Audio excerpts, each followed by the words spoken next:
Salut les amis, je ne sais pas si vous êtes comme moi, mais quand vient le temps de laisser votre vélo, ce vélo qu'on aime tant, accroché sur la boule d'attelage de votre voiture ou au haillon de votre coffre, moi je me sens jamais tout à fait serein. J'ai toujours peur que quelqu'un me le fauche ou me l'emboutisse lors d'une fausse manœuvre ou tout simplement qu'il soit exposé aux intempéries. Alors j'ai cherché s'il y avait une solution pour transporter son vélo en toute simplicité, en toute sécurité. Je l'ai trouvée, alors on va la partager ensemble. En plus, c'est une PME française, c'est l'entreprise EasyGo.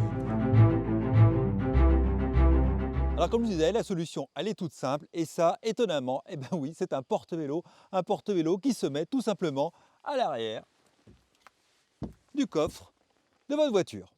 Quand vous choisirez votre porte-vélo embarqué, finalement vous avez le choix entre trois modèles. Le modèle classique comme celui-ci qui va pour toutes les voitures qui ont un coffre à fond plat. Le modèle comme celui-ci avec vérin qui permet de sécuriser votre porte-vélo quand le coffre de voiture n'est pas plat.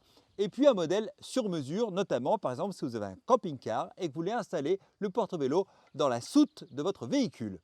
Allez, il est temps que je vous montre comment on installe son vélo, que vous ayez un vélo de route avec une fourche ouverte, des freins à patins et donc un axe à blocage rapide, ou un vélo de route avec des axes traversants si vous êtes à disque, un gravel ou un VTT avec les différents formats d'axes 15, boost ou 20 notamment si vous avez un FAT ou un VTT à assistance électrique. Alors pour installer le vélo, tout simplement, étape 1, vous mettez le porte-vélo au fond du coffre. Comme il est plat, il est tout de suite stable. Ensuite, vous avez deux supports ici. Vous allez faire coulisser le support pour choisir l'endroit où vous voulez mettre votre vélo. Lorsque vous avez déterminé l'endroit, vous avez un blocage rapide ici. Il suffit de le serrer pour venir bloquer. Alors, il faut savoir qu'il y a un petit tour de main à trouver. Il faut appuyer sur ce bouton bleu, tourner en même temps pour déverrouiller. Donc, si vous trouvez à la longue que c'est un peu fastidieux, le fabricant vous fournit une vis avec le support et vous pourrez remplacer ce blocage rapide par ce genre de vis. Si on prend l'exemple du blocage rapide, tout simplement, vous le glissez dans le support pour qu'il dépasse de chaque côté. Vous venez le verrouiller avec une vis qui est derrière. Il ne vous reste plus qu'à installer maintenant votre vélo avec la roue avant en moins, bien évidemment. Étape 3, il ne vous reste plus qu'à glisser votre vélo jusqu'au fond de votre voiture. Vous amenez le support sur le blocage rapide comme ceci, un petit serrage et vous bloquez. Et votre vélo est parfaitement stable. Petit aparté entre nous, en fonction de la hauteur du toit de votre voiture, il faudra ajuster la hauteur de selle de votre vélo. Ensuite, pour le transport de votre roue avant, vous avez deux possibilités en option. Soit l'achat de housses spécifiques, soit l'achat d'une fourche qui peut aller aussi bien pour les roues à axe traversant que pour les blocages rapides. On va regarder ensemble comment on l'installe tout simplement sur le support.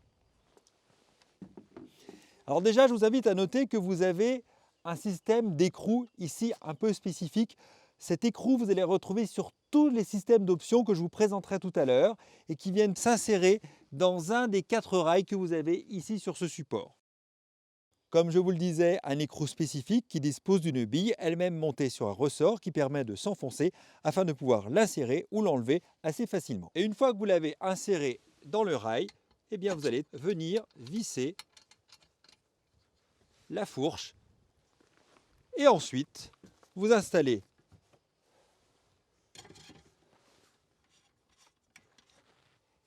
votre roue qui est parfaitement stable.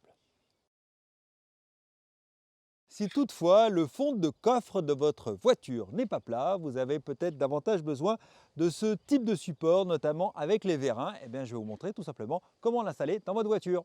Pour que ce deuxième support soit parfaitement stable, vous avez ces deux plaquettes bleues qui permettent de stabiliser. Vous avez ici une vis noire que je vous invite à mettre ici de manière à verrouiller l'ensemble. Ensuite, vous le basculez et puis vous venez pousser tout simplement le vérin, vous serrez et ainsi la stabilité est complètement assurée. Pour tous les vélos à axe traversant, route, VTT, gravel, on a souvent des formats spécifiques. Par exemple, ici, on a un format de 15 boost pour un VTT à assistance électrique, un format ici de 12 qu'on va retrouver sur les vélos de gravel ou les vélos de route.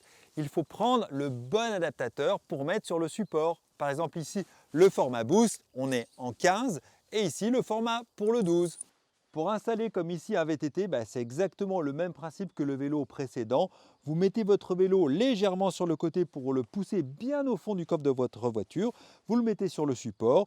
Vous venez serrer l'axe traversant jusqu'à atteindre la butée comme sur votre roue. Vous serrez et le tour est joué. Comme vous pouvez le constater ici, EasyIn vous propose en option des hauteurs de support différentes de manière à pouvoir faire chevaucher vos différents cintres. Démonstration donc, ici j'ai installé le support de taille moyenne de manière à mettre ces deux vélos, dont ici un vélo de gravel qui, vous le constatez, a un cintre particulièrement évasé. Les deux viennent particulièrement s'imbriquer et cerise sur le gâteau, même avec deux vélos dans le coffre de votre voiture,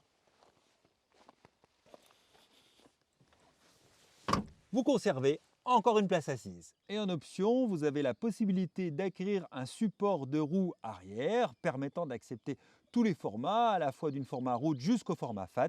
Il faudra cependant acquérir un second support. Allez, vite fait, je vous montre un petit truc qui peut être un petit détail mais qui peut avoir son importance. Si vous avez un axe traversant avec le support de fourche, le fabricant vous fournit un système de blocage rapide que vous venez tout simplement mettre dedans et vous allez pouvoir, comme tout à l'heure, tout simplement l'insérer. Comme vous l'avez vu, EasyIn porte bien son nom parce que ça devient extrêmement simple, extrêmement modulaire et sécurisant de transporter son vélo. Et quand vient le temps de la pose, plus de risque ni de vol, ni de se le faire emboutir lors d'une fausse manœuvre. Vous l'avez vu également avec toutes les options, vous pouvez transporter facilement un VTT à assistance électrique, un vélo de route ou un gravel. Donc en résumé, EasyIn, c'est plus de modularité, plus de simplicité et plus de sécurité.